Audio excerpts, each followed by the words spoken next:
Imagine un instant. Beaucoup d'Américains ont l'impression que le marché de l'emploi ralentit un peu. Mais quand on regarde ce qui se passe réellement, la situation est bien plus sombre. Les rapports officiels donnent une illusion de stabilité, alors qu'en coulisses, le système du travail s'est déjà fissuré de toutes parts. Plus de 13,8 millions de personnes ont perdu un emploi, des heures, un contrat ou une source de revenus, et presque rien de tout ça n'apparaît dans les chiffres mis en avant par les médias. Pendant ce temps, les grandes entreprises annoncent des coupes dans leurs effectifs, et voient leurs actions grimper de 10 à 15% dans la foulée. Comme si supprimer des moyens de subsistance devenait soudain un moyen d'augmenter les profits trimestriels. Et tout cela se produit alors que le coût de la vie a bondi de 50 à 70% en 5 ans, alors que les salaires stagnent pour plus de 70% des foyers. On n'est pas face à un simple ralentissement, c'est une véritable démolition contrôlée du cœur de la main-d'œuvre américaine. Et les licenciements dont on entend parler, Amazon et ses 14 000 suppressions de postes, UPS et ses 48 000 postes en moins, Verizon et ses 13 000 départs, ou encore Target qui réduit ses équipes, ne sont que la partie visible du problème. Ce que le public voit dans les titres de presse ne représente qu'une petite portion du choc réel. Les coupes annoncées publiquement ne couvrent qu'environ 10% des pertes de travailleurs qui frappent le pays. Le reste se produit discrètement, par des méthodes qui contournent totalement les procédures légales et échappent à toute couverture médiatique. Car le danger ne réside pas dans ce qui est dit, mais dans ce qui reste invisible. Quand un contractuel n'est plus rappelé, quand un temps partiel disparaît des plannings, quand un poste en télétravail cesse subitement d'exister, quand les recrutements se figent ou que certaines personnes sont écartées sous prétexte de performance, rien de tout cela n'est comptabilisé. En additionnant toutes ces suppressions silencieuses, on dépasse largement les 13,8 millions de travailleurs écartés. Ce n'est plus un marché qui se dégrade, c'est un système qui s'érode volontairement. C'est justement cet écart entre ce que racontent les chiffres officiels et ce que vivent les gens qui explique pourquoi tant d'Américains ressentent la crise bien avant que les économistes ne l'admettent. On a pu voir, par exemple, des rapports annonçant 119 000 emplois créés en septembre, alors que la majorité de ces postes ont été occupés par des personnes ayant déjà un emploi. Ceux qui sont réellement sans travail, eux, disparaissent complètement des radars. Et pendant ce temps, les entreprises réduisent les heures, retirent des avantages, abaissent les grilles de salaire ou réassignent les salariés à des postes moins rémunérés. Rien de tout cela n'est classé comme un licenciement, mais l'impact sur les finances des ménages est exactement le même. C'est devenu une stratégie parfaitement rodée. Amazon réorganise ses équipes depuis des années et pourrait supprimer jusqu'à 600 000 emplois d'ici 2033. UPS a adopté un modèle beaucoup plus léger, effaçant près de 50 000 postes en seulement un an. Verizon a éliminé 13 000 fonctions, tout en présentant l'opération comme une simple restructuration, et cela malgré des revenus records. Aucune de ces entreprises ne se contente de licenciements massifs visibles. Elles préfèrent les réductions progressives, discrètes, qui passent sous le radar. Une méthode idéale. Les coupes cachées améliorent l'efficacité sans ternir l'image publique, et les licenciements visibles donnent un coup de pouce immédiat à l'action en bourse. C'est ainsi qu'on construit un marché du travail qui semble robuste sur le papier, alors qu'il s'effondre dans la réalité. Un pays ne peut pas prétendre avoir une économie saine quand des millions de travailleurs disparaissent silencieusement des registres. Et derrière cette mécanique, on découvre une vérité encore plus inquiétante. Supprimer des postes n'est plus une décision douloureuse pour les entreprises, c'est devenu un moteur de profit. La stratégie moderne repose sur une équation très simple. Moins de salariés, plus de bénéfices, actions en bourse qui grimpent instantanément.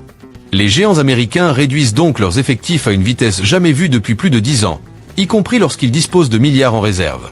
Les preuves se multiplient. La suppression de 48 000 emplois chez UPS a entraîné une hausse éclair de 13% du cours de l'action. Les annonces successives d'Amazon ont ajouté des milliards à sa valorisation. Chez Verizon, la réduction de 13 000 postes a séduit les investisseurs, même si les résultats clients étaient en baisse. Pour Wall Street, moins de salariés égale meilleure gestion. Et cette logique transforme les licenciements en un véritable avantage concurrentiel. Réduire la masse salariale suffit à améliorer les chiffres trimestriels. Quand on sait que les salaires représentent entre 40 et 60% des coûts opérationnels, la moindre coupe se traduit par des centaines de millions d'économies. Et les investisseurs ne demandent pas qui a été sacrifié, seulement combien les dépenses ont diminué. Pour les dirigeants, c'est aussi un choix personnel. Une grande partie de leur rémunération dépend des performances en bourse. Chez Amazon, par exemple, le PDG a touché plus de 40 millions de dollars, directement liés à la hausse du cours de l'action amplifiée par la réduction du personnel. Cette logique se répand parce qu'elle fonctionne. À chaque vague de licenciement, la valeur de l'entreprise grimpe.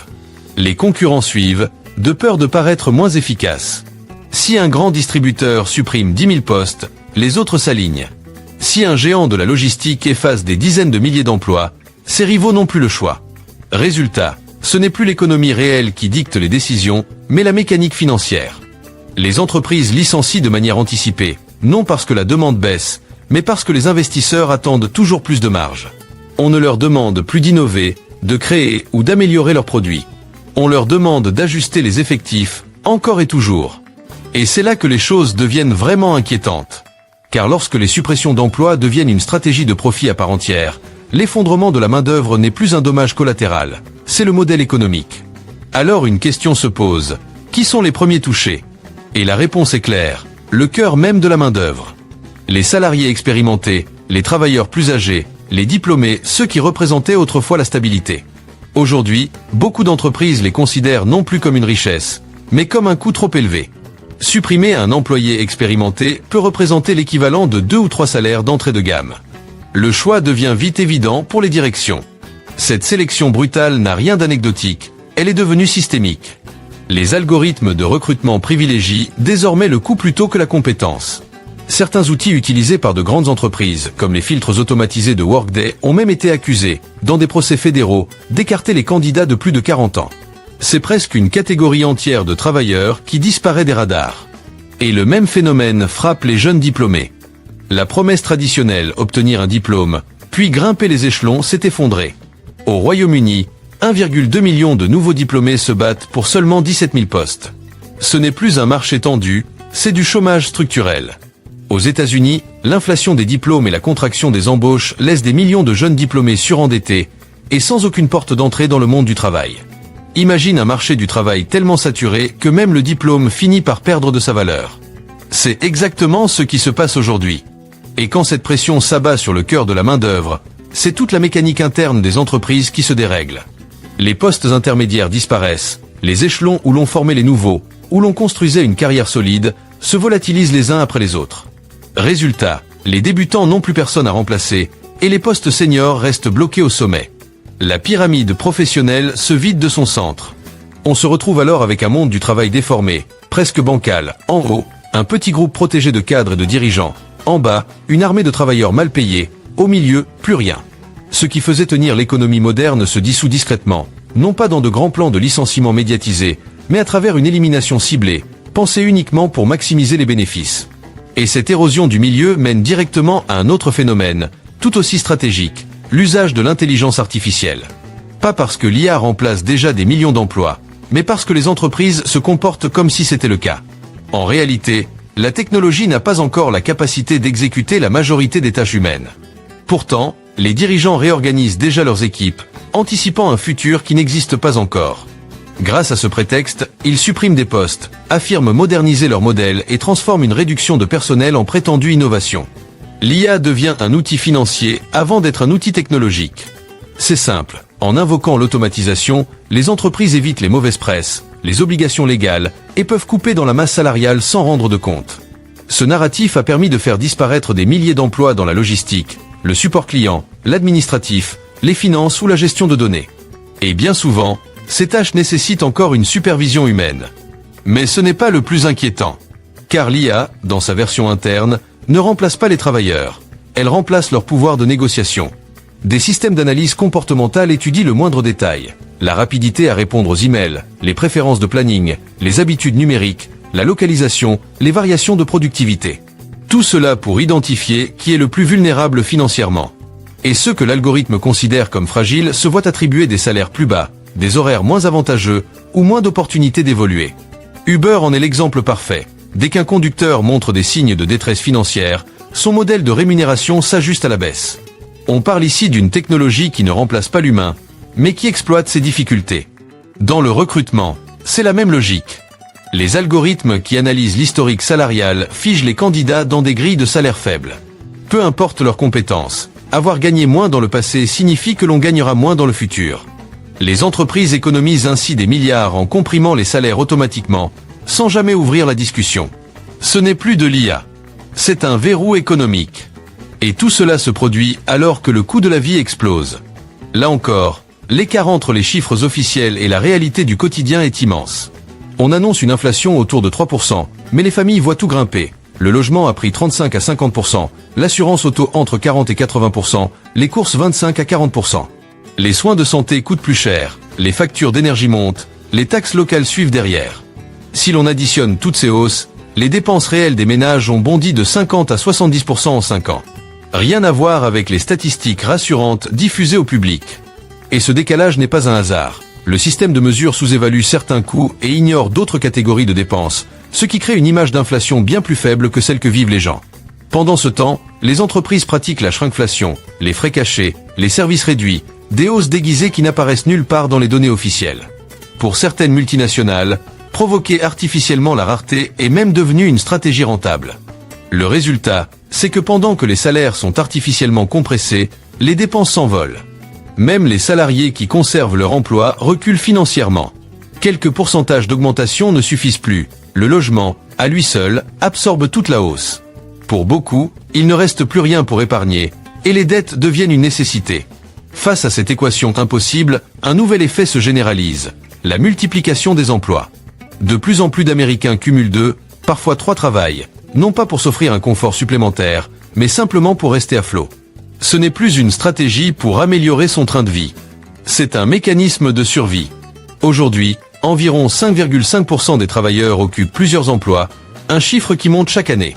Pendant la pandémie, le phénomène s'est calmé, puis il est reparti à la hausse jusqu'à atteindre les niveaux de la crise de 2008.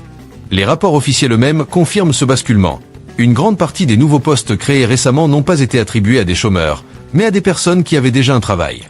Autrement dit, créer un emploi signifie de plus en plus ajouter un deuxième emploi à quelqu'un. Et ces nouveaux postes se trouvent principalement dans des secteurs précaires, restauration, hôtellerie, commerce, aide à la personne. Des domaines où les horaires sont instables, les salaires bas et les avantages quasi inexistants. Ceux qui travaillaient autrefois dans l'industrie, la logistique ou les services administratifs se retrouvent à enchaîner des missions éparpillées, sans jamais gagner en stabilité. Une soirée par-ci, un week-end par-là, mais jamais assez pour se projeter. Et cette pression ne fait que s'accentuer à mesure que l'économie se fragilise. Les petits boulots saisonniers, qui servaient autrefois de planche de secours pour les familles en difficulté, sont en train de disparaître à vue d'œil. Dans le commerce, les offres ont chuté de plus de 20% en un an. Résultat, pour un poste qui se remplissait autrefois en quelques jours, des centaines de candidats se battent désormais pour décrocher une simple place. Comme ces opportunités se raréfient, beaucoup se retrouvent contraints d'enchaîner plusieurs emplois juste pour rester à flot. À cela s'ajoute un autre problème, l'endettement. Avec des taux de carte de crédit qui dépassent les 20%, emprunter pour compenser un manque de revenus n'est plus une solution. Tout s'empile, dettes, dépenses, heures de travail. Et au final, les revenus stagnent, voire diminuent. Cette économie à 2 emplois n'a rien d'un signe de force. C'est l'indicateur clair d'un système qui craque. Quand il faut doubler sa charge de travail juste pour maintenir un niveau de vie déjà en recul, ce n'est pas le marché du travail qui avance, c'est lui qui s'autodévore. Et cette dérive nous mène directement vers une nouvelle rupture, l'effondrement du travail saisonnier. Pendant des décennies, les embauches de fin d'année jouaient le rôle de dernier coussin de sécurité. Elles permettaient à des millions de foyers de combler un manque, de rembourser un peu de dette et de passer l'hiver sans sombrer. Aujourd'hui, cette bouée de sauvetage a coulé. Les chiffres le montrent clairement. L'an dernier, on comptait plus de 440 000 embauches pour la période des fêtes. Cette année, les projections tombent entre 260 000 et 360 000. Une chute si brutale qu'elle ressemble à ce que l'on observe en pleine récession. Et ce n'est pas un simple ralentissement, c'est une fracture. Le commerce de détail, par exemple, a vu ses annonces diminuer de 22% en 12 mois. Ce n'est pas que les candidats manquent, c'est même l'inverse. Pour un poste de caissier, des dizaines, parfois des centaines de personnes se présentent. Autrement dit, le travail saisonnier est devenu un champ de bataille. Les familles qui comptaient sur un emploi temporaire pour financer les fêtes se heurtent à une réalité simple, les postes ne sont plus là, ou disparaissent en quelques heures. Et les entreprises ne réduisent pas les embauches par hasard. Elles anticipent un ralentissement des dépenses, tentent d'alléger leurs coûts, et s'appuient de plus en plus sur l'automatisation. Les caisses automatiques, les logiciels de gestion de stock et les équipes réduites éliminent des milliers de jobs temporaires. Même dans les zones habituellement très fréquentées, les magasins préfèrent se débrouiller avec leur personnel actuel plutôt que d'engager pour quelques semaines. La tendance dépasse largement le commerce. Les sociétés de livraison réduisent leurs tournées saisonnières. Les petits commerces, dépendants du trafic de fin d'année, ne recrutent plus du tout. Certains magasins de jouets, même dans des régions aisées comme Washington DC, ont reporté les embauches à cause des hausses de tarifs et du recul de la demande. Or, le travail saisonnier était la dernière source stable de revenus d'appoint pour des ménages déjà étranglés par la hausse des prix et des salaires compressés. Sa disparition, c'est la dernière barrière qui cède entre une situation difficile et une crise ouverte. Quand même le plan B disparaît, il ne reste plus de marge. Plus d'heures supplémentaires, plus de petits contrats temporaires. Juste des horaires qui diminuent, des salaires qui stagnent et une stabilité qui se délite. Et quand ce tampon disparaît, une autre conséquence se met en place, presque mathématiquement. La consommation commence à se contracter. Les entreprises qui ont réduit leur masse salariale pour préserver leurs bénéfices découvrent qu'elles ont affaibli leurs propres clients. Les travailleurs qu'elles ont remplacés ou sous-payés sont les mêmes personnes censées acheter leurs produits. C'est là que naît la spirale mortelle. Les dépenses des ménages avaient déjà explosé de 50 à 70% sur les besoins essentiels. Les algorithmes de gestion des salaires maintiennent les revenus au plus bas. Les travailleurs à 2 emplois accumulent des heures, mais pas de confort financier. Dans ces conditions, tout ce qui n'est pas indispensable, voyages, restaurants, loisirs, shopping disparaît en premier. Et les signaux ne trompent pas, moins de visiteurs en magasin, des horaires raccourcis, des commandes de stock en baisse, des ventes en dessous des prévisions, même pendant les périodes traditionnellement fortes. Les entreprises interprètent tout cela comme un simple ralentissement de la demande et réagissent par de nouvelles coupes, au lieu d'investir. Ce qui ne fait qu'accélérer la chute. Moins de ventes, donc moins d'heures, donc moins de revenus, et encore moins de dépenses. Les petits commerces ne tiennent pas. Les chaînes survivent en fermant des postes. Les indépendants, eux, disparaissent complètement. Peu à peu, l'économie se rétrécit. Les communautés se vident. Une population qui n'a plus les moyens de consommer ne peut plus soutenir un système basé sur la consommation. C'est là que le système atteint son point de rupture. Quand les entreprises ont supprimé les emplois intermédiaires, comprimé les salaires avec des algorithmes, automatisé les postes d'entrée et éliminé les emplois saisonniers, le marché du travail se retrouve incapable de faire vivre le modèle économique lui-même. Le pays arrive à un seuil étrange. Des millions de personnes ont encore un emploi, mais n'ont plus les moyens de participer réellement à la vie économique. À ce stade, la théorie économique se heurte à la réalité humaine. On ne peut pas acheter ce qu'on ne peut pas payer. On ne peut pas construire un avenir lorsqu'on n'arrive plus à couvrir le présent. On ne peut pas rester stable quand chaque dépense augmente plus vite que chaque salaire. Même les politiques publiques peinent à compenser quand le problème vient de la structure elle-même. D'un côté, un sous-emploi grandissant, de l'autre, un coût de la vie qui déborde. Et c'est là que les entreprises se retrouvent piégées par leur propre stratégie. À force de chercher le profit immédiat en réduisant les effectifs, en automatisant, en comprimant les salaires, elles détruisent la demande qui fait tourner leurs activités. Quand les acheteurs disparaissent, le système entier se grippe. La base fiscale se réduit, les services publics s'affaiblissent, les infrastructures sociales s'effritent. Tout l'édifice perd son équilibre. Ce qui avait commencé comme une optimisation des coûts se transforme en dysfonctionnement généralisé. Une économie ne peut pas fonctionner quand ceux qui la portent n'ont plus assez pour y participer. Et le jour où une masse critique franchit ce point de non-retour, l'illusion de stabilité se dissout instantanément. Parce que le vrai danger n'est pas la disparition des emplois. Le vrai danger, c'est la disparition progressive et presque invisible du travailleur américain lui-même, effacé économiquement sous nos yeux.